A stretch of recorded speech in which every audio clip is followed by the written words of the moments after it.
കർണാടക മംഗളൂരുവിൽ ബജ്രംഗ് ദൾ നേതാവ് സുഹാസ് ഷെട്ടിയെ കൊലപ്പെടുത്തിയതിൽ പ്രതിഷേധം ശക്തമാകുന്നു. സംഘർഷ സാധ്യതകളെ തുടർന്ന് മംഗളൂരു നഗരത്തിൽ ഇന്നും നിരോധനാജ്ഞ പ്രഖ്യാപിച്ചിട്ടുണ്ട്. പ്രശ്നബാധിത പ്രദേശങ്ങളിൽ വൻ പോലീസ് സന്നാഹത്തെ വിന്യസിച്ചു. ഇതിനിടെ ചില അനിഷ്ട സംഭവങ്ങൾ ഉണ്ടായതായിട്ടുള്ള റിപ്പോർട്ടുകളും പുറത്തുവരുന്നുണ്ട്.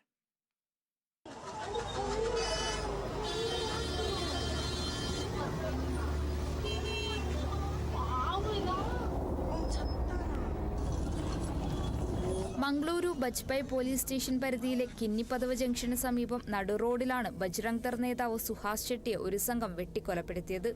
സുറത്കൽ ഫാസിൽ കൊലക്കേസിലെ പ്രധാന പ്രതിയാണ് മരിച്ച സുഹാസ് ഷെട്ടി. കൊലപാതക വാർത്തയറിഞ്ഞതിന് പിന്നാലെ മംഗളൂരു നഗരവും പരിസര പ്രദേശങ്ങളുമെല്ലാം സംഘർഷഭരിതമായി. കൊലപാതകം നടന്ന സ്ഥലത്തേക്ക് പ്രവർത്തകരുടെ ഒഴുക്കു തന്നെയുണ്ടായി. സുഹാസ് ഷെട്ടിയുടെ കൊലപാതകത്തിന് പിന്നാലെ പ്രതിഷേധവുമായി രംഗത്തെത്തിയ VHP ദക്ഷിണ കന്നഡ ജില്ലയിൽ ഹർത്താൽ ആഹ്വാനം ചെയ്തു. വെള്ളിയാഴ്ച ആഹ്വാനം ചെയ്ത ഹർത്താൽ പൂർണ്ണമായിരുന്നു.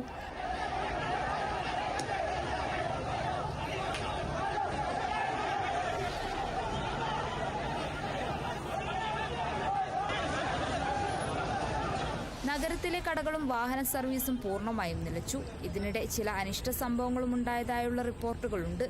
ഹർത്താൽ ദിനത്തിൽ റോഡിലിറങ്ങിയ സ്വകാര്യ ബസിനു നേരെ കല്ലേറുണ്ടായി. മംഗളൂരു നഗരത്തിന്റെ അദ്യർ കണ്ണൂരിൽ ഒരാൾക്ക് കുത്തേറ്റു.